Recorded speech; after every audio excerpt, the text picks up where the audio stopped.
The best bits of Florida, the Noles, no snow, no state income tax, and the white sands of the Gulf beaches. And the White Sands Breakfast Blend from DeLuna Coffee.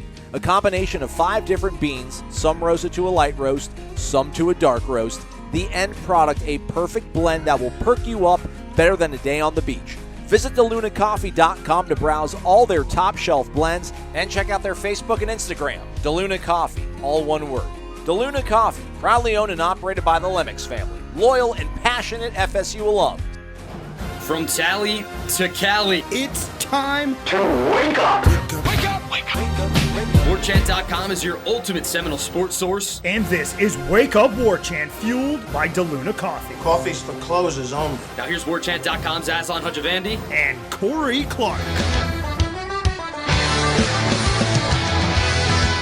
Wake up! What is up? It is Wake Up Warchant. It is fueled by DeLuna Coffee, DeLunaCoffee.com. Come explore our world of coffee. Promo code, as always, is Warchant15. Go to DeLunaCoffee.com. Go up top, says shop, go to gifts. Just trying to help you folks out. People helping people. They've got gift boxes that include 5 different varieties of their awesome, can't go wrong with coffees. It's like $22. Use a promo code. You'll save 15%. And then you've got stocking stuffers for 5 people or 4, and keep one for yourself. And they got 2 different gift boxes. So 3. I take it back. They got 3. They got the Beachin, the Historic Pensacola, and the Navy gift box. So check those out over at DeLunaCoffee.com. Treat yourself. Treat the people that you care about in your life. Warchant.com remains your ultimate Seminole sports source. Our promo code is Warchant30. Sign up for a 30-day trial. That should carry you into early signing day. Get excited. Get rowdy for that. Also, your support helps us generate great content like Gene Williams' sit-down with D-Rob and Chris Ricks. I hope everybody's been able to watch that one, Corey. It was War Chat on steroids, and the steroid wasn't Cestanon or any sort of testosterone. It was simply the magic of actually having the footage able to be utilized. So I had a blast. I wish I should have jumped in a few times and just, been like, hey, I'm here. I want to talk about it myself. But it was like 50 minutes, so I stayed in my lane. How are you, Corey? I'm good, buddy. Yeah, I watched that. Man, D-Rob is really impressive. Just the way he talks about the game. Ricks, too, they were very insightful just on that one play. But D-Rob had the play sheet showing the actual play in the play. He had the playbook. So he was showing what the play was called, and it was all really exciting. You wouldn't think you could do that much on one play set 18 years ago. But they really did. They gave the context of the play, the context of the next play to PK Sam, then taking them through the Jordan Travis to Parchment play and the similarities between the two, and the differences maybe with the play call and the strategy on 4th and 14. They were not real happy with the strat. It is crazy in hindsight that it was a different time, Corey. It was a different time and age. It's not just that. I get maybe even having 2 backs. It's 4th and 14, and you have 2 backs in the backfield on 4th and 14, both running like little flare routes, like little screen passes that Florida State did forever back then out of the shotgun. One is James Coleman, and the other one is Greg Jones. Leon Washington and Booker are just chilling on the sidelines watching that play. It's just crazy that you'd have those 2 guys in there when they're not in there to block. They're in there to run routes. And why would you not have Booker and Washington? Well, anyway, it doesn't matter. They converted. Yeah. D-Rob made the catch, and then they went down and scored. So, yeah, that's a really well done. That's the kind of stuff that Warchant gives you, man. I'm not trying to toot our own horn too much. I know I do that occasionally. But, man, that's a really cool thing. It's timely because we just had the second most famous 4th and 14 in Florida State history, maybe the most famous. No, second. I don't know. They're going to compete against each other, I think. Second. Sorry, everybody. Sorry, all you kids. Mine was better. I was there. I still think the difference is this game is known as 4th and 14. That one's still known as Ricks to Sam. You know what I mean? Ricks to Sam doesn't happen without the 4th and 14, granted, but I still think the most famous play of that game, I know the most famous play of that game is PK Sam making that catch and Mick Hubert's call. Yeah, man, PK Sam. God! This one is 4th and 14. That's what it'll forever be known for. But it is pretty remarkable that this school has 2 famous 4th and 14s. Yeah, so go check that out. It's over on our YouTube page. Don't forget, post-game show goes down 10-15 minutes at the conclusion of the Boston College-Florida State game with Gene Williams and Tom Lang, and that will be followed by the Sunday Smash. All those things live on our YouTube channel. Get involved, and of course, we'll have the wrap with Corey and Ira after the game. We got lots to get to, Corey. We got plenty of leftovers in the Renegade Express mailbag, so we should probably get to those. Hoops real quick. Any thoughts on the Tulane victory? No, not a real impressive performance at all. I mean, the defense was pretty good in the second half, which is, that's kind of the bread and butter of this program. They got to be good on defense. They weren't against Florida. But yeah, it's early. They got to figure some pieces out. You got to get better play out of your starting guards. I think Polite was 0 for 5 from 3, but that's not him. He's going to make shots. He's just in a bit of a slump, but he'll make shots when he's open. Your point guard situation could be a problem. These last 2 games, it's certainly been an issue. So hopefully that gets figured out one way or the other. But they got to shoot the ball better. They didn't hit a 3 in the second half. They still won, though, Aslan. You know what they did? They won. That's all that matters, man. Just get these dubs, man. Get these dubs. If you're in Tallahassee this weekend, by the way, the NCAA cross-country regionals begin, and Tallahassee's a host site. 10:20 in the morning, women's go off, and then 11:10 a.m. the men go off at the Appalachia Regional Park in Tallahassee, which I have no idea where it's at. Never even heard of it. Google it, guys.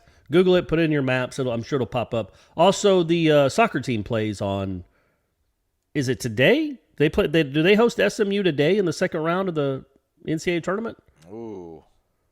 I think that's today, buddy. So go out there and support that team. It's the best team on campus by far. Best program on campus by far. Best program in the country. And those crowds are always cool. And if you don't want to pay, 5 p.m. SMU. 5 p.m. today, yeah. So if you don't want to pay, which I'm not recommending, but again, I wonder how much of that money goes to FSU. I doubt much. I think it's NCAA. All goes to the NCAA. So if you don't want to pay, go sit up in the parking deck and watch it. It's a cool experience there too. Take money away from this university that is in no need. No, that's what I'm saying. I don't think it goes to the university. Yeah. I think it goes to the NCAA. They don't charge for soccer during the regular season. It's only in the postseason. It's an NCAA edict, and I think all of that money goes to the NCAA. But I could be wrong. So how about this? Go up, ask somebody at the gate where the money goes, and if they say it all goes to the NCAA, then just go hang out in the parking deck.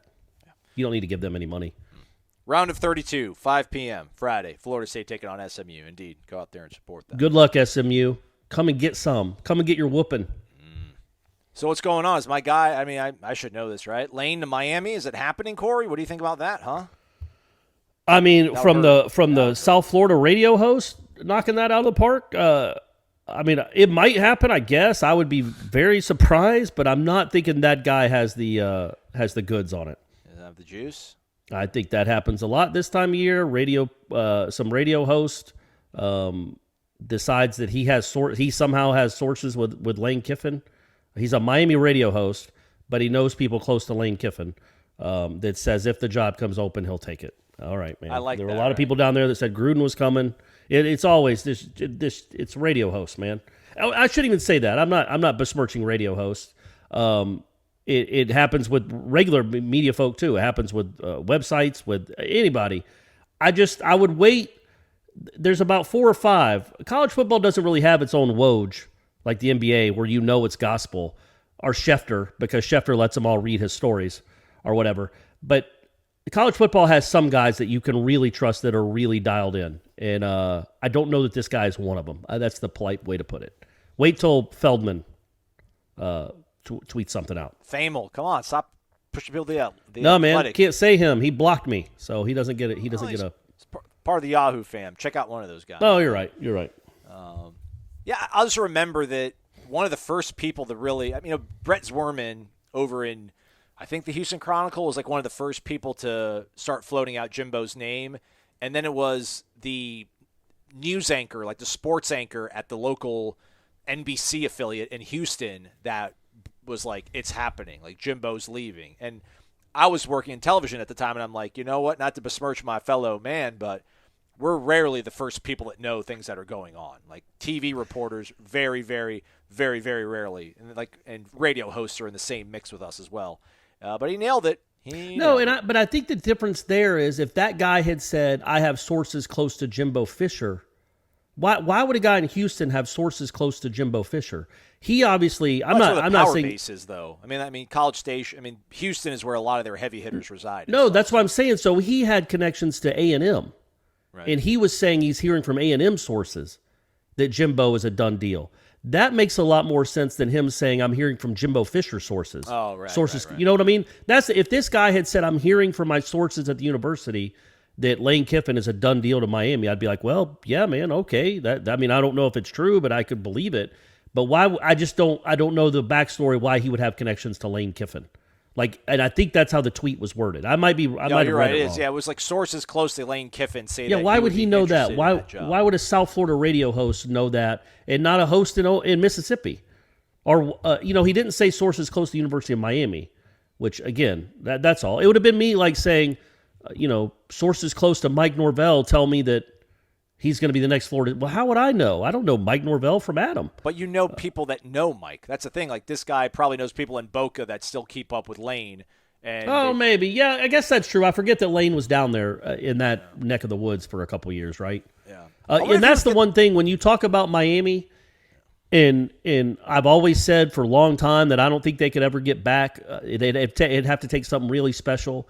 He could be the wild card because his personality, his flamboyance, I don't know if that's the right word to use about Lane Kiffin. Arrogance. You can throw it in there too. Yeah. He would be considered like a cool guy to go play for. And he might be a wild card where he could get those players to stay. And he could turn that into at least an offensive juggernaut, perhaps. I could see him being a good fit there. I could also see him flaming out like he did at USC. But I could see him being maybe a pretty scary fit at Miami. It would be odd if he left, but again, maybe it's like, I'm not going to win a championship at Ole Miss. But not, and I don't know. I don't think he would at Miami either. But the route to the playoff clearly is much easier at Miami than it would be at Ole Miss because you don't have to go through LSU, A&M, Alabama, Auburn every year. And quality of life, or just better personal fit. Lane in Oxford, versus Lane in Coconut Grove. Yeah, man. Different. Yeah. But anyhow, this isn't Wake Up Canes. It's Wake Up Warchant. So with that, let's get to the Renegade Express. We go to random_John. He's coming at you, Corey. Get ready. Uh-oh. Good morning. Howdy do, Aslan, Corey. The entire game against Miami had it all. Highs, lows, anger, angst, and ultimately elation. That game was as amazing as it was exhausting. Listening to everyone scream when the game was called was great. I don't know if you heard it, but Deckerhoff and Floyd were great at during the spike, and just after, there was a momentary pause where one could feel both of them thinking, did we just win this thing? It felt like a sense of hope they didn't want to really believe because we know how things never seem to work out for us. I mean, come on. We've won 3 national titles. We've had a couple things go our way, too. I think it's recent. He's talking about the recent years, for sure. All the memory. There, you're right. There we go. I should keep reading. All the memories of the past 5 years hung in the air like thick fog on a fall morning. Then the ref made the call. Floyd screamed sounds that mimicked the word yes. Floyd, too excited to form sentences. Deckerhoff made a sound but went back into professional mode like he always does. I will never forget it. Anyway, on to my question. After Jacksonville State, I believe Corey said Adam Fuller's non-prevent call to end the game was an unforgivable and most definitely fireable offense.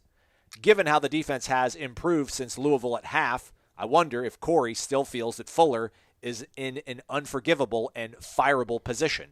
Why or why not, based on the terms Corey set after Jacksonville State? Well, look, there are offenses that a lot of people have in their lives that are fireable where they don't get fired, and then they end up having a great career at that company. Aslan at Warchant, I can't tell you what he did in 2017. That was certainly a fireable offense, but Gene gave him a second chance, and look, he's made Gene look like a genius. That stuff happens. So that moment. What about Dave Mustaine getting kicked out of Metallica, but then he starts Megadeth? How come we couldn't use that one as an example? Sorry, man. That's an old school reference. Good job, buddy. What did he? Wasn't he just out of control? Yeah. You weren't quite out of control. It was just it was a couple things here and there. Yeah. But me saying it was a fireable offense, I didn't mean to. Well, maybe I did. I wasn't saying he should be fired, but it was an offense that was egregious enough that nobody would have been like, well, that's not fair. That call made perfect sense. It was a fire. It's like you see it all the time on Twitter. Somebody will tweet something just ridiculous, and you're like, dude, that could get you fired, man. Sometimes they get fired, sometimes they don't. I think Adam Fuller has done enough right now since the second half of the Louisville game that he is certainly on pace to be the defensive coordinator here in 2022. Now, there's still 2 games left. There could be some more fireable offenses in there, but that was so egregious that nobody on Monday, and we weren't expecting it, but nobody on Monday, if Mike Norvell had announced there was a change at defensive coordinator, would have been like, but why? What do you mean? Like, we would have all been, well, yeah, that makes sense. That was crazy. It's hard to come back from that. So credit to Adam Fuller, number one, for owning it like he always did afterwards, talking about it repeatedly for probably 15 minutes on that Monday, and then really for what his defense has looked like since the Louisville game. Look, man, the Louisville game in 16 was a fireable offense for Charles Kelly. Yes. It didn't mean he didn't get fired, but it was an offense where you could have understand a firing that came right after. Same thing with the whatever it was, 2 weeks later, giving up the field goal to North Carolina in 11 seconds or whatever it was. All those things could have led to Charles Kelly losing his job. I'm not saying that he should have, but that's where I was at the moment. It was an awful mistake. It was a mistake that cost them a game. At that moment, sure, he could have been fired for it, and I think it could have been justified. But now I would say, looking at where this defense has come since then, to being a solid, not spectacular, but solid defense, yeah, man, I think he's done enough at this point, November 19th, that he's probably going to be the Florida State defensive coordinator in 2022, and I don't have a problem with it. Now, ask me again after Thanksgiving, but right now I would not have a problem with that at all. I think they've improved substantially this year. I'd be very surprised if they regressed or got manhandled these next 2 games. I would think only if there were injuries or something. It would have to be something like that, and then you have an excuse. Right. If they're just a wave of injuries or another sickness or something. But other than that, yeah. But remember that not only had Florida State been awful in 2020, like the worst defense in school history, 103 in the country, but then they start off this season giving up 41 to Notre Dame. Again, I didn't think they played terribly in that game, but they made Jack Cohn look like Joe Montana. They gave up 41 to Notre Dame and then gave up 2 long touchdown drives in the last 6 minutes against an FCS school, including a ridiculous 60-yard. Like, at that moment, yeah, man, he was certainly – that seat was on fire. But he's cooled it down. Old Jermaine Johnson, Keir Thomas, Jamie Robinson, and Adam Fuller have cooled that seat down where he's sitting pretty comfortably right now. But the things you just said, those names, those guys will not be here next year. Does that? Well, Jamie will. Yeah, Jamie will. True. Yeah, again, but I think you've seen enough from Fuller to know, okay, this isn't just, a blind man trying to coach football. Like, you can tell what he's trying to do, and they are coached better now than they were then, right? You don't see the craziness that you saw last year, or even in those first 2 or 3 games that you saw this year. They're much more dialed in. Teams have to go work down the field to go score. They don't just give away points typically. I've been impressed with what the shift this defense has made in the last 7 weeks of the season. Yeah, I think he stays. I again, unless somebody like Dan Lanning is like, hey, Mike, I want to come back and get the band back together. Otherwise, yeah, you stand pat with Adam Fuller. I think maybe I feel a little more comfortable saying that they figured out their best 11. Because, yeah, you're able to get better coach throughout the season, but golly, you just would hope that you wouldn't be this, I would hope that he hasn't figured out a way to reach these kids 5 weeks ago. Because he's been on the job for 2 years now almost. I would hope that something didn't click on his end. I hope it was more of just finding the right 11. Maybe a key here or there, but if it took him this long, I guess it doesn't matter ultimately if you get it handled, but if it was something that he was doing wrong, that makes me feel a little bit leery, but again, I think he comes back, and I got no qualms with him coming back. So, all right, well there you go. We're both on the same page. Random_John says, Aslan, as you enjoy accosting other teams' fans, and let's be serious, I enjoy that you enjoy it too. When we beat Boston College, are you going to find a BC fan and scream, "How about them apples?" a la Matt Damon and Good Will Hunting? Maybe ask him if Derek Jeter was their favorite shortstop. Anyways, love you guys. Drink the DeLuna coffee. Subscribe to War Chant. Go Noles. Foxtrot Mike. Foxtrot. Foxtrot Mike. Well said.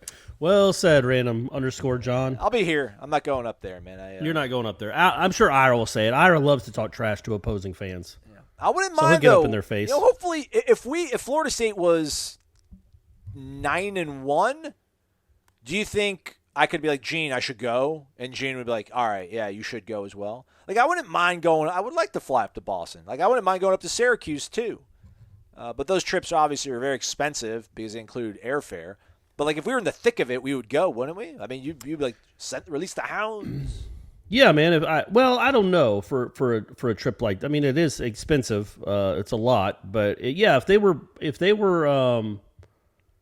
chasing a playoff, then I would think that's a 2-person job for sure. Especially the way post game's going to be, where it's not going to be Zoom. Then I would think we'd send 2. So this time next year, buddy, get ready to go to Syracuse. Yes. When the Noles are 8-1, number 9 in the country, trying to fight to get into that top 4. M. Adam CZ, it's Mark.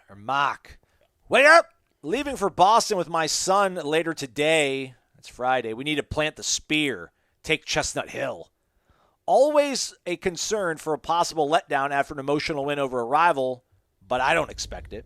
Since the second half of Louisville, it's like this team plays every down like it's their last down they'll ever play. It's like they know they're building something special. They're starting to see the results from the hard work, and they don't want the season to end. Do you guys agree? P.S. If I see another post on the Tribal Council about Jordan Travis not being, quote, a good or, quote, real quarterback, I'm going to go berserk. Go Noles, beat BC, then finish it off with a sweet win at UF. Whee! Yeah, you got to stop paying attention to those posts. He is certainly a real quarterback. Well, yeah, man. Ira mentioned on War Chant Report that he does think there's kind of this renewed enthusiasm to really finish the season. I mean, not renewed. They've always wanted to finish the season strong, but going to a bowl game is something it sounds like they're embracing, according to what Ira's been able to kind of piece together. They want to keep this thing rolling. They want to keep this thing moving, and they do realize to get to a bowl game, they have to win out. So that might be sort of the elixir to get you off, not off the map, but at least get you back up after such a huge emotional week this past week. Yeah, I just think it's hard to describe it as a letdown. I mean, Boston College might just be better than you. You might go up there and play pretty darn well and play physically and make plays, and they just might be a little bit better than you that day. I don't think that Florida State's, like I said on the War Chant report, I don't think Florida State's in a position to be like, this is a trap game, this is a letdown game, and you're not good enough to have a letdown game. I mean, I'm not saying that doesn't, but I'm not saying that wouldn't happen, but I'm saying, like, if they lose, it doesn't just mean they, like, overlooked a Boston College because they're coming off an emotional win against a rival and they got one coming next week. It might just be because Boston College is a little bit better. I mean, Boston College is favored. So it's a sod game. Yes. So if they win up there, that would be that would be a really impressive win. I think more than anything, when you just look at this 5-game stretch, We'll see what I think about the game after Saturday. If they win this game, that would be more impressive than anything I think they've done yet. Because you're looking at a 5-game stretch where at Clemson and you're in a war for 4 quarters. NC State, was one of the best teams on your schedule, you're flu-ridden without your quarterback. Then you've got Miami, an immensely physical game, in an emotional game, maybe the most emotional game most of those guys have ever played in. And then, 6 days later, you got a noon game against another very physical team and a well-coached team at their home field. And then you follow that up with Florida. I mean, what a 5-game stretch. All physical, all really exhausting type games, back to back to back to back to back. There's no break. So if they could get up for this, they're not going to be at the fever pitch they were against Miami. It's not going to happen. You can't do it. It's human nature.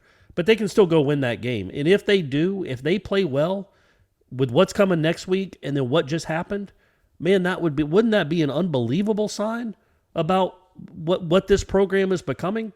Because, whether it's a letdown or just you're physically worn out, if they go out there, I mean, I don't think you'll be surprised. I mean, we both picked Boston College, so we won't be surprised if Florida State loses. We also won't be surprised if they win. But man, if they win, what a win that would be. Growing up, My dad used to take me to the game at the stadium. We'd watch our favorite team play, and then we'd always eat at Zaxby's. That's why it means so much to me that Zaxby's is the official chicken of college fans. To me, they go together perfectly. It reminds me of my dad and... Oh, come on, Ref! Are you serious? Get some glasses! Terrible call! Now I take my kids to the game, and we always eat at Zaxby's too. It's tradition. We're proud to be the official chicken of college fans. Zaxby's, indescribably good. And don't forget to listen in for the Zaxby's Indescribably Good Player of the Week every Monday on Wake Up Warchant. Corey, how would you read Wake Up Gents with 6 exclamation marks, all caps, and in bold? Wake up, gents! No, it's got to be more S. You got to carry the S longer.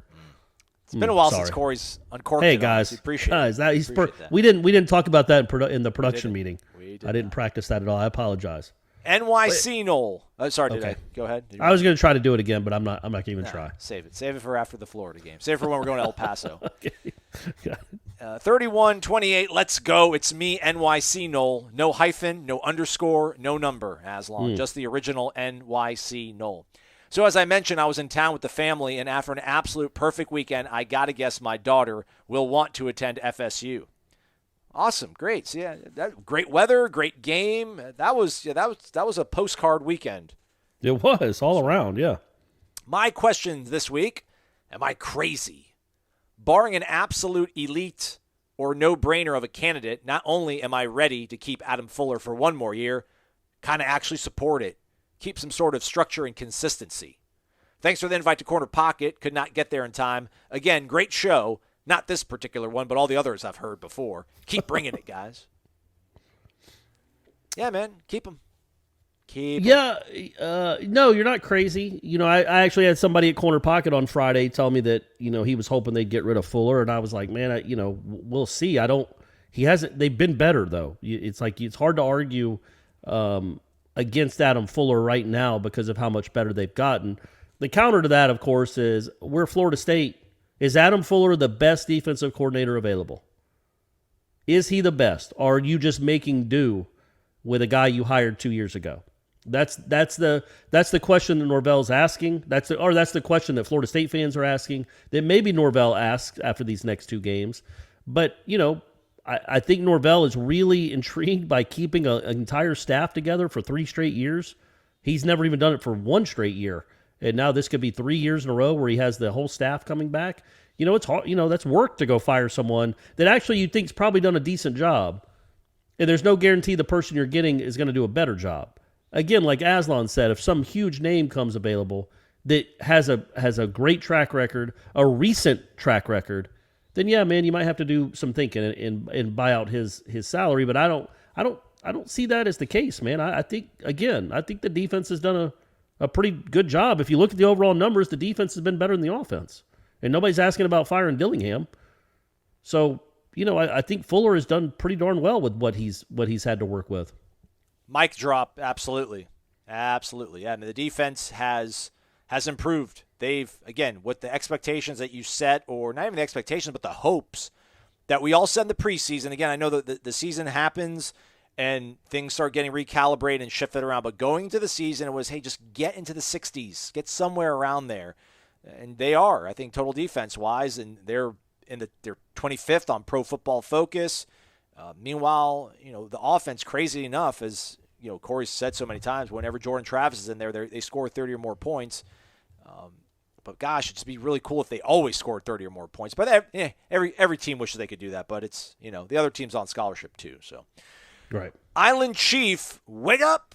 In the bad news department, we are who our record says we are. The outcome of the next 2 weeks hangs in the balance. My question: can the secondary exceed expectations and be the difference in these 2 games? Believe. Do they have to be the difference? I mean... Well, I guess Florida probably, right? Yeah, well, yeah, they're going to have to play well against Florida. I was going to say, though, if you think about, like, what Boston College does, like we talked about yesterday, I think they throw about, what do they complete, 12, 13 passes a game? I mean, they're not slinging it around the yard. And again, I thought the secondary played well against Miami, really well for long stretches there. Again, you think about the passes they hit. The tight end hit their wheel routes. There was a throwback to the tight end. There was a little angle route to Knighton where you can make a tackle, but that's not on the secondary necessarily that was a big gain in the middle of the field. That's a running back. Like, it seemed like Rambo had a couple big catches, but he's really good. Like, other than that, I thought the secondary played well. I thought the secondary played pretty well against NC State, even though that kid threw for 300, right? Other than the tackling, which is a big issue, but I thought they're not letting dudes typically run wide open by them. They're not getting beat on long passes. That hasn't happened in a while now. So, yeah, I think the secondary's, dare I say, above average. But isn't that a fairly low bar, though? When we're talking about, like, hey, buddy, where are we right now? Don't totally blow your cup. Man, where are we right now? Yeah. And where were they at the beginning of this season and all of last season? Yeah, the bar's lower than it needs to be, but that's where the bar is. I think the secondary. I don't think the secondary has been like what's been killing you the last. Well, I mean, nothing's really killed you the last 6 or 7 weeks. You've been pretty good. You're 4-2, but I think the secondary for the most part's done a pretty good job. Now, Florida will be a test because that kid moves around a lot. I assume it's Emory Jones. He'll run around a lot and throw it, and that's a good offensive coordinator. So they'll be put to the test. But, I would think they'd play pretty well this weekend. They got to tackle. You got to tackle. Jamie Robinson tackles. Brownlee normally tackles. There's just been a couple of very noticeable shining examples of him not tackling. But he's been a pretty sure tackler. So, yeah, they just got to keep that up and don't give up long 70-yard touchdowns. It's really hard to try to ID what Boston College is because, again, Yeah, I know. Phil Dracovic exited the second game of the season against UMass. So they played Colgate week 1. He leaves the game against UMass week 2. And then he came back 2 weeks ago against Virginia Tech. So they start 4-0. They lose 4 in a row. He's been back. Now they're 2-0. And then, I mean, it was an injury on his hand, I think his throwing hand. And they slog out a win against Virginia Tech. I'm sure he's obviously very rusty. Then they come back the next week at Georgia Tech. Not a great defense by any stretch, but obviously some huge growth from him. And now he returns home. So it's tough to say kind of what their trajectory is and what really they are on offense. But that's a talented quarterback. Zay Flowers is a really good wide receiver. And they got Frank Signetti Jr., who's got some NFL pedigree to him. So I am kind of curious to see the concepts they run, how that meshes up or matches up to what Adam Fuller is trying to get accomplished, because they've slowed down most offenses, outside of not Miami stopped. in the third quarter. But they're not suffocating, but they've slowed them down. And I don't think the Flowers kid is a good receiver, but overall their receivers aren't better than what you've seen the last 2 weeks. And I don't think you were embarrassed the last 2 weeks. Miami especially, I thought you did a very good receiving crew. And save for a few plays here and there, most of Van Dyke's big plays were the tight end and the running back. So, I mean, you're allowed to cover that too. Go ahead and take care of that. Don't give up 100 yards receiving to a tight end again. But yeah, it's not like they're going to see something they haven't seen this week that they haven't seen the last 2 weeks. And I thought they, acquitted themselves pretty well in those 2 games. The Walking Knoll 01, his avatar is of Corey Clark. Oh, what? Is that true? I just texted you. Check your phone. Oh, no. Is he making fun of me? No, he's a big fan. It's Walker. He was at CP. What a game, okay, guys. Good. It's our guy. Yeah, man. All right. What a game, guys. What a game. Definitely the best Florida State game I have been to, Florida State University football game I've been to. It's not saying too much. I'm only 20, and I've only been to 3 football games. Yeah. It gets better. Talk about a low bar. Yeah. Talk about a low bar to clear. Aslan, apologies for not sticking around the CP later last Friday. My mother, who was with me at the bar, sorry for the awkwardness, guys, had to go see some of her Tallahassee friends that she has not seen in a while since we live in the SIP. That's Mississippi, everybody. Did I not say on the show that he was with his girlfriend? You did say that. I did still want to bring it back up. Well, hey, look, Walker, let your mom hear that. I just complimented the bejesus out of your mom. I was generally disappointed that I didn't get to meet you, but it was nice to meet you, Corey. Next time I'll be sure to come later and stay longer. No, I just need to actually start showing up on time to things. That would help, too. That would be good. No. It's weird because you don't want a big crowd, but you show up when the crowd's the biggest. Like you rolling at 5:15, it's not jam packed yet. Yeah, but it's your guys' show. It's showtime with Jeff and Corey. I'm not trying to be there, like hey. Right, stealing all the spotlight. I got you. I Not stealing appreciate that. I just don't want to feel insignificant. I just want to see everybody look. Oh, it's Corey. I wish it was Corey and Jeff instead of Aslan and Corey on Wake Up Warchant. Wish this what it was all the time. Right. Nobody's saying that. Also, I get enough of Jeff. Next time I'll be sure to come. Yeah, fantastic. For sure, Walker. Appreciate you, man. All right, if we beat Boston College this week, there's a good chance I can make it to the Florida game. If we do beat Boston College and I make it to Gainesville, y'all just tell me what side of the field the press box is, and I could walk up as far as permitted and wave at you after the game. Thanks again, guys. You're both the best. All right, Walker. I don't even know. It's in the corner, though. It's not an end zone. It's not like on the 50s. It's in a corner. I don't know if it's southeast. It's also northeast. not a press box necessarily. I mean, it is, but it's an outdoor seating, which is awesome. I love that setup. It's a dungeon. It's a horrible. I love outdoor seating, but that's what I mean. Yeah. But you feel the game. Yes. You know what I mean? Like the press box at Doak, it's nice enough, but it's got like soundproof glass. It's sterile. Yeah. You can't hear the crowd at all. Like for that 4th and 14, I'm like, are they cheering? Is anybody watching the game? No, I mean you could hear that, but typically you don't. It's very muted in there. But when you're an outdoor press box, man, that's life. That's what college football should be, as long as it's not raining and really cold.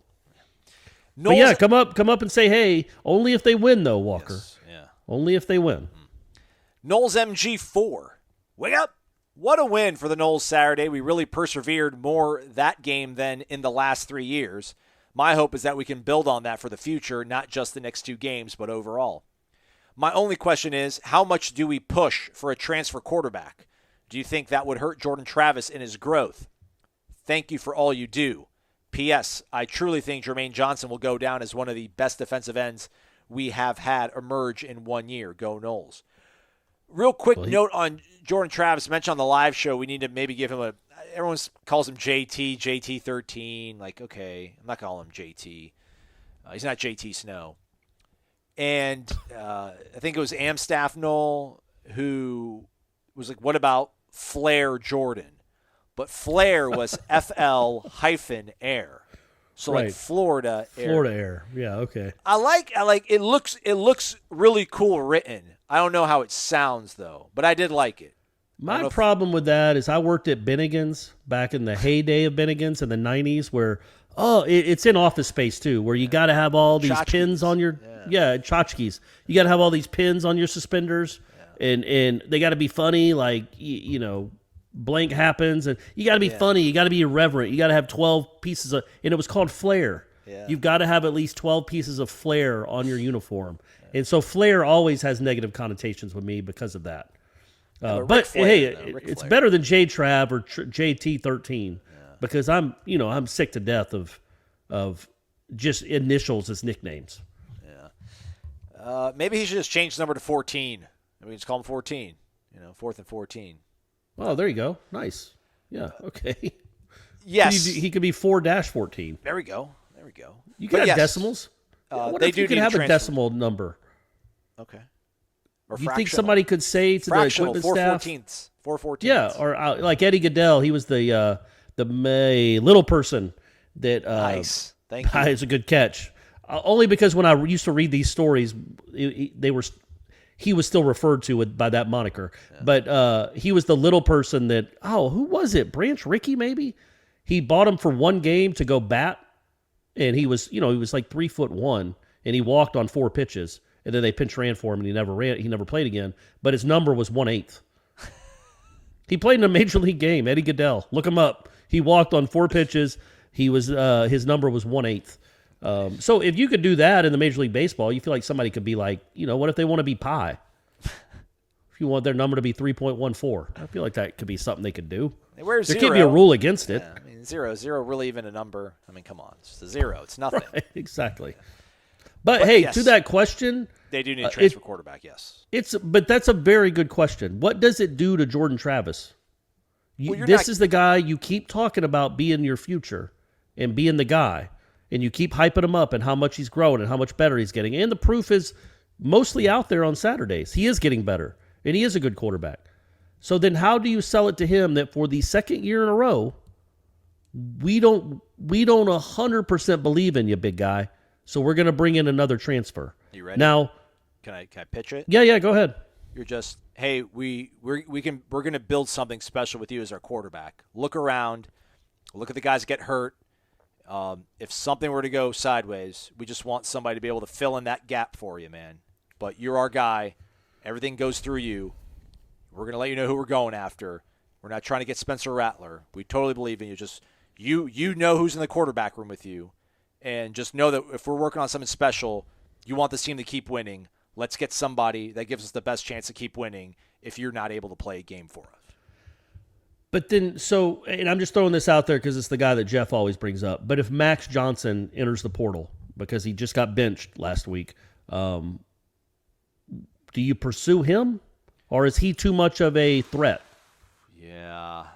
I would hope Jordan, I know Jordan, a lot of it's been the emotional back and forth. Are you the starter? Are you not? I mean, there's times he's thought about giving up football. I totally get it. But, man, he's got to know, especially if they end this season winning, these next 2 games and making it to a bowl game. Like, I would hope that he's self-confident enough to know that, man, it's his job. And it would going to take, like, almost, I don't know, like an act of God for him to not be the starting quarterback.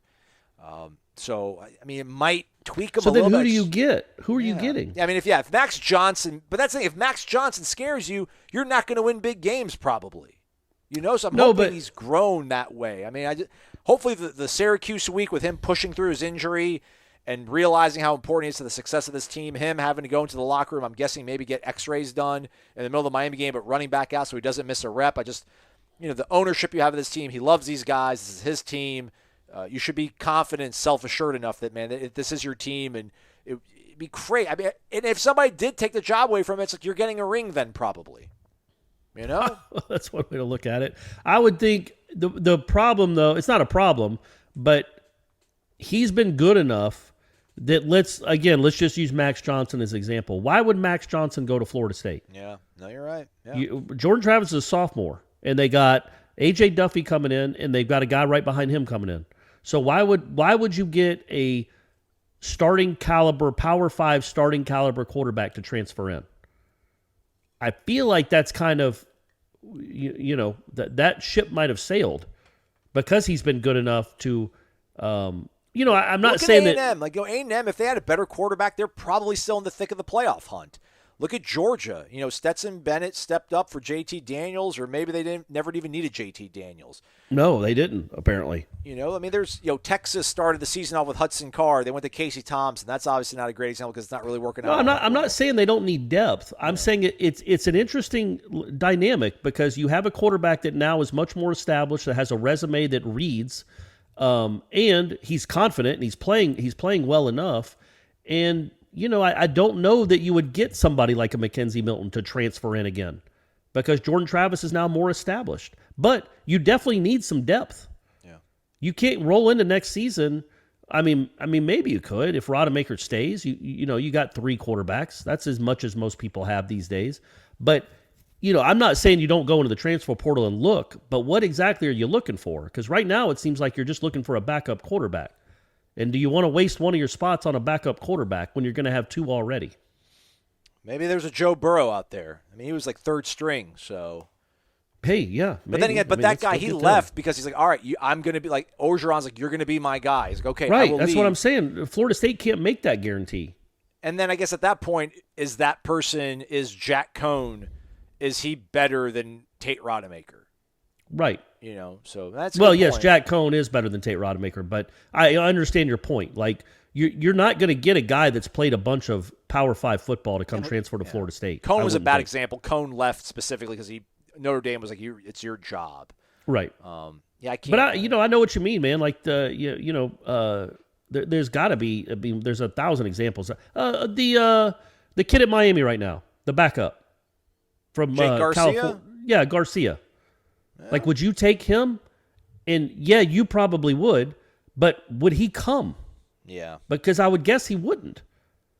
Because his thought is that guy's established. I need to go somewhere where there's gonna be a real QB competition where the starter is leaving because he's graduating or he's going to the NFL. That's where the likes of Jake Garcia or Max Johnson probably, if he transfers, would want to go, to one where there's an open quarterback competition. This one doesn't seem like it'll be completely open. There's got to be – I think Brad Johnson would be hip enough to tell his son no, but there might be some guys that just have that overwhelming sense of confidence. Like, yeah, I see what he's done. I can do it. I can beat him out. Give me 6 months. I can do it. Yeah. And you want those guys. That's fine. It makes your room better for sure. I just think it's gotten a little bit harder to just look at the portal and be like, that's going to give you a quarterback of significance, whether a great backup or the starter. It just seems like that might be a little harder here this year. All right, 5 more. Let's see if we can get through them all. Let's do it. Let's roll through them. Gadzookt, wake up. Question regarding the enigma that is Jordan Travis. He's our only hope currently at quarterback that can get us wins.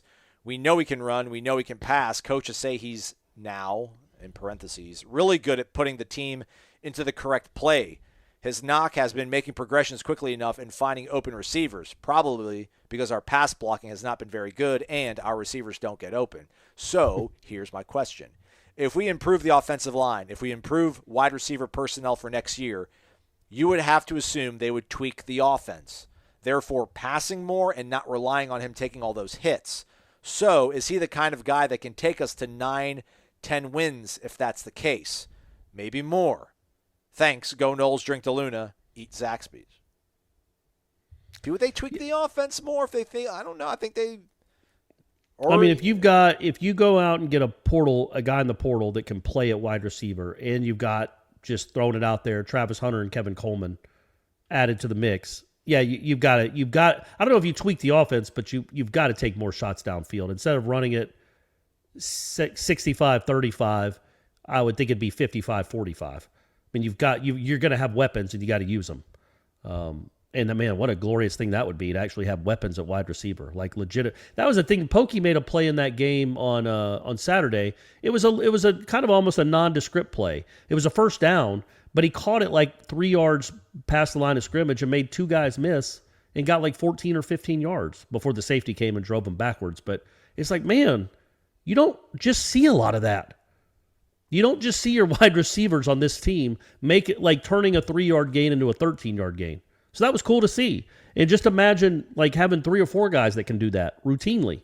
That changes the whole complexion of everything. But no, I wouldn't think they'd tweak it a ton. I do think they want to throw more than they are now, but not they're not going to be pass happy. I think Mike does. I think Kenny likes this offense. I think Kenny likes him and the balance they have and how he executes. But maybe I think Mike, that's against my conspiracy there. I do think Norvell wants to sling it around. Maybe it's his wide receiver pedigree kind of coming to the surface. But yeah, but I would say this when it comes to Jordan Travis.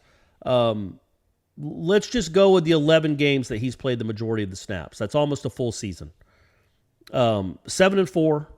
Now look, some of those 7 have been very, very close wins. But of those 4 losses, one was in overtime to Notre Dame. Another one was at Notre Dame where you scored 26 points and you just could not stop them at all. Another one was a last-minute loss to Clemson. So, it's not like out of the realm of in those 11 games, they've been in almost all of them. What's the 4th one? I don't remember. Was it Louisville? Oh, Louisville last year, where he was just he didn't finish the game though. But I guess what I know, but he played the majority of the snaps. Purdy came in when it was over, but he wasn't himself. But still, he was out there, so that counts. But other than that, 7-4, and 3 of the 4 could have been wins. Again, 5 of the 7 could have been losses. So it goes both ways. But yeah, I think. I just want to see it. I want to see, because the offensive line will be better next year. It's been decent pass proing here lately anyway, and they're all going to be bigger and better. And Gibbons coming back, you're going to have at least 4 starters back, right? You're just losing DLT, and hopefully you get maybe another guy in the portal or 2.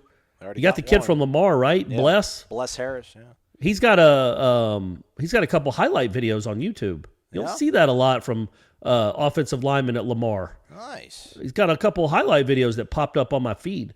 Impressive. It's hard to know with the competition, but he's driving. He seems to like driving people to the ground, even on pass protection. So your offensive line should be better, and your wide receiver could go through a significant upgrade. And I want to see what Jordan looks like with that around him. and then we'll go from there. We can make the determination then. But I think when you give him, when he knows on a 4-man rush or a 3-man rush, he's going to have time to throw and go through his progressions, and he trusts it more and more and more, and then he's got guys he can throw to that get open quickly and get open a lot. I want to see what he looks like then, because there's a chance it might really click, and he might have just scratched the surface of what he can be when you give him weapons on the outside. So that's the upgrades they have to make, especially at wide receiver. Yeah, again, just the schedule this team plays, if he's healthy and available, just they're not coin flips, it feels like, next season. They're probably 60-40s, right? 70-30 propositions. I just try to think this year, if he was healthy and started every game, they beat Jacksonville State. We'll say they don't beat Wake. Probably beat Louisville. I think they beat Louisville, yeah. And, NC State, maybe, probably. Let's say they beat one of I think they beat one of either Louisville or NC State. Like, the defense still happened in the first half. Now, a lot of that had to do because the defense was on the field for the whole first half against Louisville. That probably doesn't happen with a healthy Jordan Travis. You're 6-4 right now, then. So I think probably you're 6-4 with him right now, with a chance to be 8-4. Right. Yeah, I mean, the guys, and he's now got 2 game-winning drives under his belt in the final minute. That only builds confidence too. So, Jameis only had 1, man. You know what I'm saying? So Jordan Travis has already eclipsed Jameis Winston. But yeah, he's a fascinating dude in because of where he was and what we thought his limitations were, and how he was kind of treated by the previous staff. And then for him now to be like the unquestioned starter going into 2022 and might be a very good college quarterback. Like, there are signs there. It's not just fluky and running around and making plays here and there. There's signs that he can be a traditionally good quarterback. It's wild. Again, I probably picked on him too much, but it's just, I don't think that's a great offensive line. I don't think those are great running backs, and we know they're not great wide receivers, but still they make plays. They get huge chunk plays and they score points. It's crazy. And listen, like, not everybody scores on every drive. Teams punt. It happens even in 2021. It's bizarre. And I hope I don't say I'm complaining about it. It's a weird thing to kind of wrap your head around in terms of like what you've thought is good offense your whole life, and then the way they're kind of piecing this together and not even running stuff that looks all that crazy. They just run inside power sometimes and get 18 yards. It's like, how did that just happen? But we'll see how it goes with some maybe improvements around him. Let's finish this thing up. Tennis Ump. Trending up is so much fun to watch and feel. I was at FSU when Bobby got there, and you could see the steady improvement. And after his first year, the school started to get very excited. I hope that same attitude is happening there now. Students should be pumped after last week's game. My question is, how much of an effect do you think that has on keeping the excitement up on campus, not to mention recruits? Thanks as always, as Doak seemed like it was back in the day. Thanks for all you do. Thank you. Thank you for the message. That's very nice. We can't know, right? Because they don't play again until Duquesne at home. But I do think that was a, the fans are always going to show up the first couple games next year. But I do think maybe there's been but again, it so much depends on these last 2 games. But I think there's a belief within the fan base that things are turning around, maybe slower than you want, but they are turning around. And hopefully that energy keeps going through the next 8 or 9 months until they play again at home.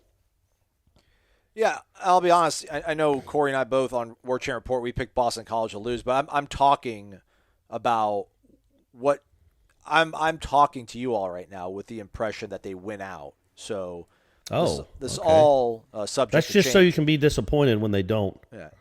Corey's not subject to change. Corey has already said, the hay's in the barn for him. He's seen what he's needed to see from this team and the progress. The wins and losses won't really affect him all that much, but for me, I think they will. My thought being, all right, 5-7, 6-6. I know a bowl is a nice accomplishment, but it hasn't been what you'd call a breakthrough season. No matter what happens, it hasn't been. It'd be a great finish, but it's not a great season. You went 6-6. So I have seen with that context in mind that, okay, they didn't get 11 wins. They didn't blow the doors off the ACC. They're what we kind of thought they were. They've won some coin tosses, they've lost some coin tosses, but at least they're in coin tosses now, and that it has been a positive step. Next year needs to be a better step. But yeah, go win out, man. I'd love to see it. Gator 188, it's Gator Kirk. Wake up! Now we have some interesting developments with 2 games left. Thanks for all the amazing content. I encourage all of our fans to get bamboo plants to help the mojo. Let's all keep climbing. Go Noles. P.S. Can we please get Corey a hat for wintertime so his cranium will not freeze? I got one. I got a sock hat I'm going to start wearing. Nice. So I'll stay away from the do-rag. That was a one-time thing. Did she knit you this one? No, I don't know. She does knit, though. One. I thought she knitted you a sock hat once. She knitted me a blanket. Oh, that's right. Yeah, the quilt. The quilt with all the my favorite sporting events I went to with my dad. Tied into it. It was really nice. It was a really cool quilt. I told her we got to add the World Series one from this year, though. So I'm going to give it back to her so that she can get me another Christmas present. Add another, I guess, a box. What are those things? To the quilt. Panel. So, yeah. Panel, maybe? I don't know. Yeah, give me a panel. Great times. And it's a great quilt. Where is it? Oh, stop. 2 more. Birds of the Knoll. It's usually down here. I don't see it. Way up. Weird. I am so proud that we can finally put together game-winning drives. It feels like years since we have done one successfully. Isn't it nice? I mean, what? Did DeAndre Francois not hit Tamorian Terry in 2018, everybody? How quickly you all forget. Right. You ungrateful heathens. Almost foreign as a younger Knoll fan that is seeing these drives. Let's give some respect to Jermaine the Animal and Cooper, who flew by my expectations. Get it? Cooper flew by. Coop flew over the coop. I think maybe he was. Oh, flew the coop. Okay, I got it. Birds the Knowles' his name. I don't know. Okay, all right. Canary jokes to follow. I To the question. I got it. I see what's going on. Dad jokes. I respect those. Even though I think Jordan Travis won't be an elite quarterback, this is Birds the Knoll, not Aslan Hajavandi. After this week, Jordan Travis has earned my respect and love. I can co-sign to that. Jordan Travis wins us games, as Corey said. We haven't won a game with Tate, Chuba, or McKenzie. Given that Jordan Travis wins us games, I was thinking, does this team rely too heavily on Jordan Travis? If so, is it because of his ability, his energy, or because he's the only quarterback that has won us games? I fear we won't succeed in the future.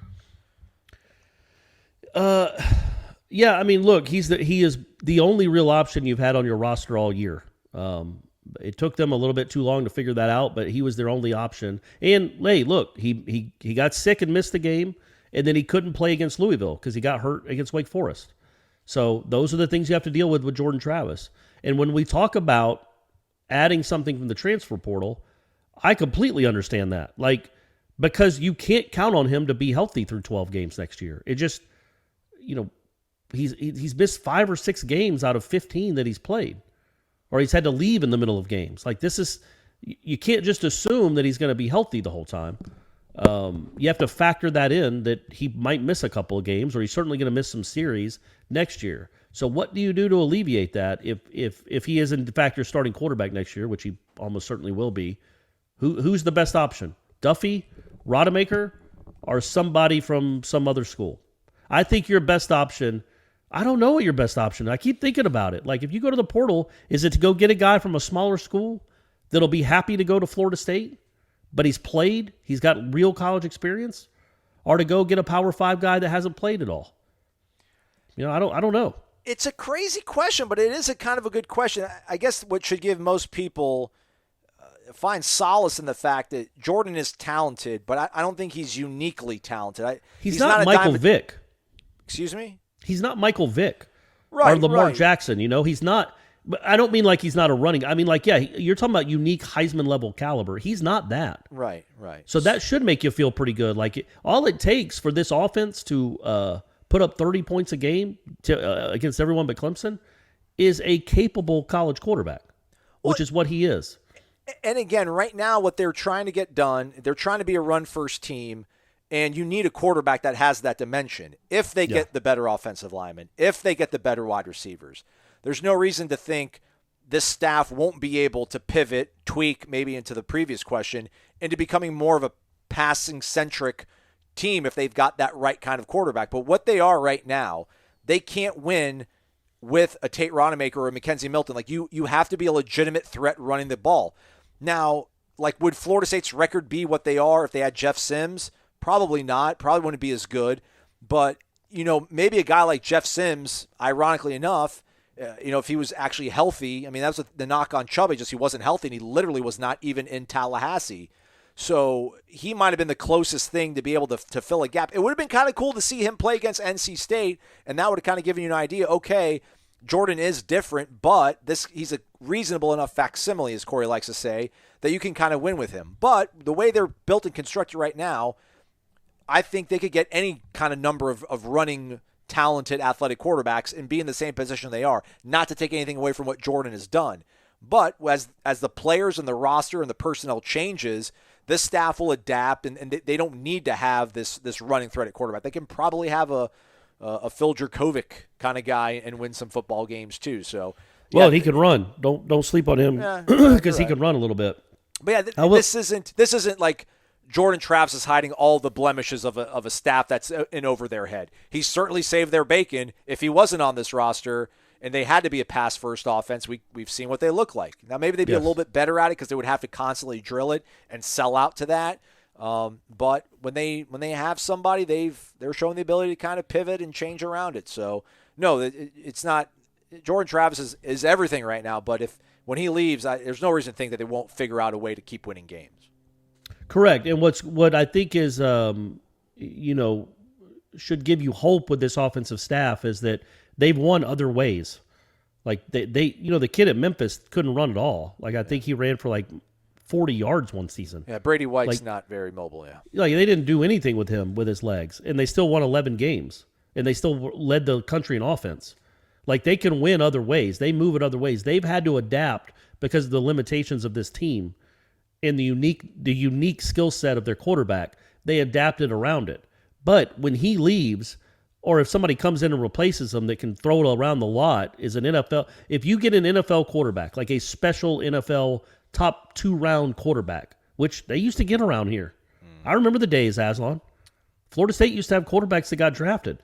If you get one of those, they will cater the. It's not like they're going to do a shift though where they go to the air raid.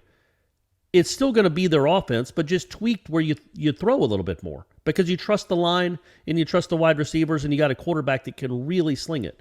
They're not married to this offense. That said, though, Corey, like we and it goes back to the previous question, if they do get better receivers, they do get better offensive line, there will be some nuance, some wrinkle change, but I still think this run first, Jordan Travis read option, adding that extra threat, putting extra stress on a defense, that is the way they're going to operate as long as Jordan Travis is the quarterback. Like what we're seeing this year, it's not going to radically change over the next 2 years, even if they get better personnel around it. When you're projecting maybe year 4 from now, 4 years from now, or 5 years, like this isn't just what they do. They seem to cater their offense, and that's why it's been such a struggle when it's not Jordan Travis, because they don't have any. Mackenzie Milton, God bless him, just can't do it anymore. He just can't run an offense at a consistent pace. He just can't do it. So when Jordan Travis leaves, or say he gets hurt again, well, see, I don't know. Yeah, it's tough. They will. I think they will. Remember the Notre Dame game, man? Jordan Travis didn't run a ton. He did not. No. So they saw in the summer and in August, like, okay, he gets it a little more than we thought he did. We're going to kind of open it up and let him pass more. Just do straight dropbacks. And look, he threw 3 picks. Now, again, 2 of them, that guy's incredible. The Hamilton kid, he's going to be like a top 5 draft pick. He's awesome. Nobody else in the country intercepts those passes, but they were intercepted. But so once Jordan they thought he struggled a little bit in seeing it against Notre Dame, they tweaked it when he came back. But I think now they're kind of tweaking it back to letting him stay in the pocket a little bit more. They let him do that against Clemson, and he wasn't terrible on first down because they knew they could block it up because Clemson was playing the run. Third down he was terrible, but they couldn't block it up. He had no chance, and they knew he had no chance. As the offensive line gets better, I think they believe he can run the offense they want to run, and it's not going to be Jordan Travis has to run for 70 yards for us to win.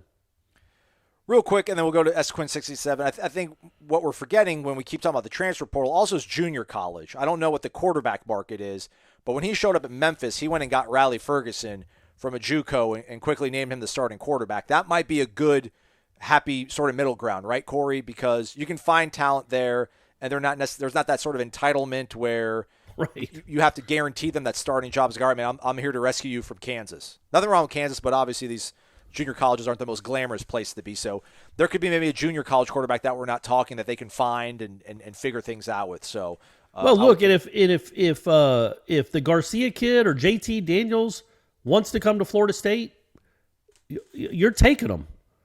And you're going to say, Jordan, you got to beat him out, but we're taking this guy. Like, you know what I mean? Like, you're not going to say no to these guys. Yeah. My point was more about I don't know how interested they're going to be in Florida State now because of the quarterback position and that Travis seems to have stabilized it. But yeah, that's not a bad idea because you're right. There's that middle ground of they're just happy to be in a Division I school and not be in some podunk town in Kansas or Mississippi. Yeah. So yeah, life is good for them either way. And sometimes they haven't been fully tapped into, right? I mean, if you're going to get a grad transfer, I mean, they've had good high-level probably quarterback coaching for the last 3-4 years at a Power 5 school. I mean, you're better, you would think, maybe. What about sure, absolutely. Yeah, and they could end up being a diamond in the rough that you find, and he's great. Oh, and if he's not, he's at least depth. Yeah. What about our man Richardson at Florida? I mean, they basically. Here's the thing. I haven't seen one single snap from him. I just saw Twitter and social media, I think, react when he got put into the LSU game of like, that's the guy. he's got some skills now. Okay. And I haven't seen it. I'll trust you. But so they're not – I think he's healthy. They've said he's healthy, but they're riding with Emory Jones anyway. And this is a dude that after the LSU game, he was asked about the portal for some reason because he had played well, but he kept being alternated with Emory Jones, even though he played much better than Jones. And he's like, hey, I'm still a Florida Gator for now. So it wasn't the ringing endorsement maybe Florida fans wanted to hear, and there's all those questions around his coach, who clearly wants to play Emory Jones and not him, and his coach also outed him for injuring himself while dancing. Yeah. So maybe he's looking to move, but he still wants to stay in the state. Yeah, well, maybe you're now. You would definitely say, absolutely, big guy, come on. That would tweak. Come on. I mean, that's got to be the biggest tweak to Jordan Travis almost. I would. Well, that would hurt. I would feel bad for Jordan Travis. I legitimately would. But number one, you're making your rival worse. And why don't you? If y'all want to go ahead and start those rumors like we did our guy last year at Louisiana Tech.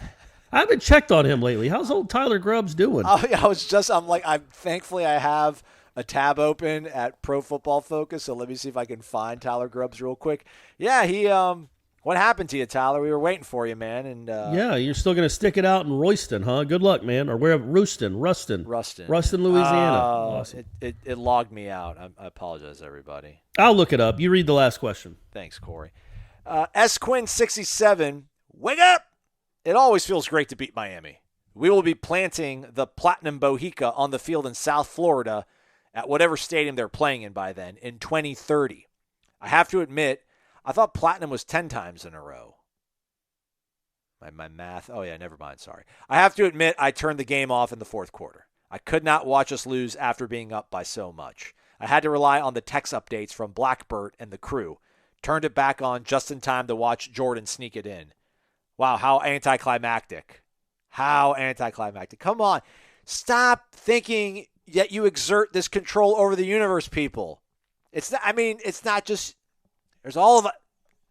I watched the entire fourth quarter on replay immediately after the Warchant postgame show. All right, very good. See, this is a guy after my own heart. That's how I watched 2 whole World Series games. Unbelievable. With my favorite team in, and it worked both times. My question, it's a repeat. What city should I start making travel plans to for the bowl game? How about them Noles, class of 93, SQuinn67? Where did we say the Gasparilla Bowl's? Tampa? Yeah. Do that. Right? 813, let's do it. Yeah, man. Let's do it. Let's go to Tampa. If not, maybe Pinstripe Bowl, New York City. Well, let's hope, man. We keep thinking they have to win out, or we keep acting like that. If they can get to 5 wins and that guarantees them a bowl, then just rest your starters against Florida. Hey, it don't mean anything because you want Mullen to keep his job. So yeah, you just rest your starters and you get ready for the Gasparilla Bowl against Northern Illinois. But yeah, that would be, again, I know my opinion of this team and this coaching staff is kind of cemented for this season. Doesn't mean I think they're going to win championships in 5 years. Doesn't think I think they're going to be fired in 5 years. But I think they've done a good job overall this season. Certainly from the start of this season till now, they're better, and they're much better than they were last year. But yeah, I will readily admit it would be an incredible achievement. And I hate using that word to talk about a 6-6 football team at a place like Florida State, or at Florida State specifically. But it would be an incredible achievement to start out 0-4 in qualify and go to a bowl. I mean, that would be nuts, considering that you just gave away one of your 2 free wins. Yeah, I will say if they do make it to a bowl game, I will give whatever points Vegas gives. I will take Florida State to win their bowl game against whoever they play, for whatever that's worth. 7-6, imagine that, Corey. 7-6. Well, yeah, because they'll be into it. They'll care. You're not going to have Jermaine Johnson, but that might be the only person you don't have, right? Keir Thomas. Maybe Keir Thomas doesn't play too. You think? Yeah. All right. Any? Wow. Oof. Do you have the raw numbers on him? Yeah, I got Tyler Grubbs' raw numbers. He's still a freshman, by the way. He's still listed as a freshman. He's played 10 games. He's second on their team with 78 tackles. Trey Baldwin, a senior, has 79. So he's got 78 tackles in 10 games, 6.5 tackles for loss, 2 sacks, 4 pass breakups. You want to know his Pro Football Focus grade? Don't care. Is that good I assume enough? it's not great. 49. What? Yeah, 49.9. I'm not hearing that. Okay. I don't even think they're throwing darts. They're throwing darts at a wall or something to come up with those numbers. Tyler Grubbs dominates pretty much every game he's in. So if you guys want to start that again, now he's not leading the country in tackles like he was, but he's still just a freshman. He's got over 200 tackles in his career, and he's a freshman linebacker. That's crazy. Kid he's got a nose for the football. He's like the guys Clemson always has. Skalski's. Yeah. Just a little bit smaller, maybe. Ben Boulware. Boulware, yeah, those guys. So, yeah, if y'all want to start the whole Grubbs to FSU ? You're allowed to do that. I would maybe even start. I was going to say do it with the Richardson kid, but I don't want to because I like Jordan Travis. Okay. So we got to come up as an entity, as Wake Up Warchant. We've got to come up with a defensive end we want and a wide receiver we want, and we've got to start those rumors with the question marks. Joe Smith to Florida State ? Whoever it is, we got to come up with them, guys. So we're taking all suggestions for the rest of the year. Let's get that punter from San Diego State if we're going to go after somebody. Hey, man, you don't like our Aussie? I mean, I like a guy that averages 52 yards and has kicked, I think, like 5 over 65 yards. I like. Do you understand though that Master Mono hasn't had a touchback since the first game? Knock on wood. Knock on wood. And how many of those 65-yarders are being run back for touchdowns? Okay. I don't want my guys kicking them that far. The one that Dion returned against Clemson, that was Chris Gardocki kicking it. Long-time NFL punter. Yeah. That killed him. Yeah. Sometimes you want the guys that hit little chip shots. All right, that's a wrap. Thanks for hanging in with us for this hour and 12-minute bonanza. Gosh. I mean, these is just, we got to figure something out. Maybe I need to, when do you guys post the headlines thread to ask and to solicit questions? I usually post it we record at 1 on Tuesday. I'll usually get it up at like 7 p.m. on Monday. Okay, maybe I'll start doing that because I'm posting it. I mean, we record it late Tuesday nights. I mean, it's up for 24 hours. I need to probably. Well, right, but also it's you also split it in half. Yeah. So you do another whole show 2 days later with questions. So, yeah, but hey, it's fine, man. I don't mind answering questions. It's what we do. Beats having a real job. You're right. Post-game show with Gene and Tom goes off about 10-15 minutes at the conclusion of the game. Irish O'Fell will be in Chestnut Hill, Massachusetts for the Florida State University Boston College Intercollegiate Tackle Football game. All the reaction will be up on our YouTube page. Warchant Report is up, as well as the matchup analysis. By the way, Corey and I both said 28-27 Boston College, but we're hoping we're wrong. So absolutely. That's that. He's Corey Maslon. Thank you for listening to Wake Up Warchant, fueled by DeLuna Coffee. Come explore our world of coffee. DeLuna Coffee features over 24 different blends. DeLuna's unique roasts can be delivered ground finely for drip coffee makers, coarse for the craft crowd, untouched as a whole bean, or even in convenient K-Cups. Founded in 2014 by the Lemmix family, Ed and Brett are FSU alums and boosters who are extending a special offer to all listeners. Use the promo code WARCHANT15 for a 15% discount. Visit DeLunaCoffee.com and check out their Facebook and Instagram.